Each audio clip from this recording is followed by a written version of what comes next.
বন্ধুরা চলো আজকে আমি রান্না করছি পটল দিয়ে আলু দিয়ে আর মুগ ডাল দিয়ে একটা তরকারি, সবজি যাকে বলে।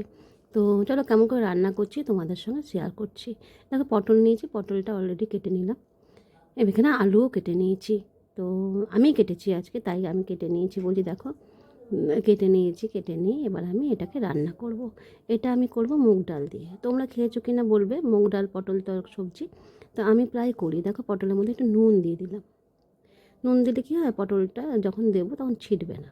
দেখো পটলটা পড়ে গেল। এবার পটলটাকে আমি স্লো আছে মানে লো ফ্লেমে আমি ভাজবো লাল করে। অনেকক্ষণ ধরে লো ফ্লেমে ভাজলে কী বল, পটলটাও সিদ্ধ হবে আর ভাজাটাও খুব সুন্দর লাল হবে। আমি এরকম করেই করি। আমি এমনিতেও রান্না লো ফ্লেমেই করি। লো ফ্লেমে অনেকক্ষণ ধরে রান্না করলে রান্না খুব টেস্টি হয়, দেখবে। তো চলো এবার দেখো পটলটা আমি দেখছি লাল হয়ে গেছে। এবার আমি এটাকে তুলে নেব। আমি কিন্তু বেশি তেল মশলা দিয়ে রান্না করি না। আর দেখো এই তেলটা দিয়ে কিন্তু আমি রান্না করব। তো চলো এবার তেলে আমি একটু পাঁচ ফোড়ন দিয়ে দিলাম। দিয়ে এবার আলুগুলো কেটে রেখেছি সেগুলো আমি দিয়ে দেবো। আলুটাকে আমি একটু লাল করে ভাজবো। তার মধ্যে আমি যে মুগ ডালটা আছে না, সেটাও আমি একটু পরে দেবো।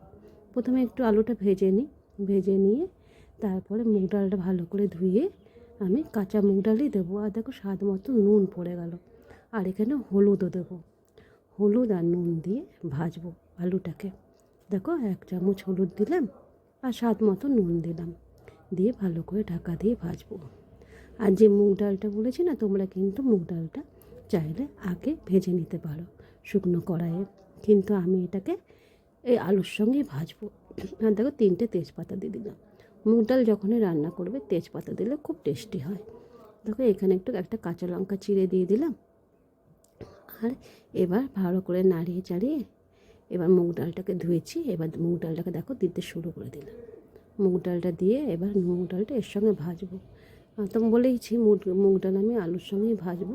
তোমরা চাইলে আগে ভেজে রেখে দিতে পারো, তাহলে মশলা যখন কষাবে তখন মুগ ডালটা দিতে পারো। আমি যেহেতু মুগ ডালটা ভাজিনি, ওই জন্য আলুর সঙ্গে দিয়ে মুগ ডালটা ভালো করে ভাজবো। ভেজে এখানে আদা, জিরে, ধনে বাটা আর একটু কিচেন কিং মশলা দেব। দিয়ে ব্যাস ওটাই মশলা হবে।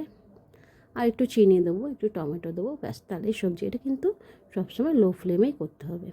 দেখো এখানে আমি 2 চামচ আদা, জিরে, ধনে বাটা দিয়ে দিলাম। 1 চামচ কিচেন কিং মশলা দিলাম। দিয়ে ভালো করে নাড়িয়ে চাড়িয়ে এবার একটু লঙ্কার গুঁড়ি দেবো। ঝাল লঙ্কার গুঁড়ি দেবো। একটু ঝাল ঝাল নিরামিষের দিন একটু ঝাল ঝাল না সবজি না হলে ভালো লাগে না খেতে। খুব ঝাল খাই না, কিন্তু মোটামুটি ঝাল খাই, মিডিয়াম ঝাল খাই। তাহলে এখানে দিয়ে দিলাম। দিয়ে এবার একটা টমেটো 1 চামচ, লঙ্কার গুঁড়ি দিয়ে দিলাম। দিয়ে একটা গোটা টমেটো আমি এখানে কেটে দিচ্ছি। আর একটু চিনি দিয়ে দিলাম। চিনি না দিলে সবজির স্বাদ বাড়ে না। দিয়ে ভালো করে নাড়িয়ে চাড়িয়ে ঢাকা দিয়ে দিয়েছিলাম। দেখো এবার দেখো মশলাটা কিন্তু কষে এসছে। এবার আমি পটলগুলো দিয়ে দিচ্ছি। দিয়ে একটু জল দেবো। জল দিয়ে এবার ঢাকা দিয়ে রান্না করলেই আমার পটল পটল আলু মুগ ডালের সবজি রেডি। বন্ধুরা আমার রান্না ভালো লাগলে তোমরা শেয়ার করো, লাইক করো, কমেন্ট করো। কোথা থেকে দেখছো অবশ্যই কমেন্ট করে বলবে। আর ভালো থেকো, সুস্থ সবল বলিষ্ঠ থেকো, নিরোগ থেকো, এটাই ভগবানের কাছে প্রার্থনা করি। দেখো কত সুন্দর দেখতে লাগছে, খেতেও দারুণ হয়েছিল। তোমরা কিন্তু অবশ্যই দেখো, নামার আগে আমি গ্যাসটা জোরে করে দিয়েছি, হাইয়ে করে দিয়েছি। দিয়ে এবার ভালো করে শুকিয়ে নামিয়ে নেবো। ব্যাস আমার সবজিটা রেডি। ভালো লাগলে লাইক করো।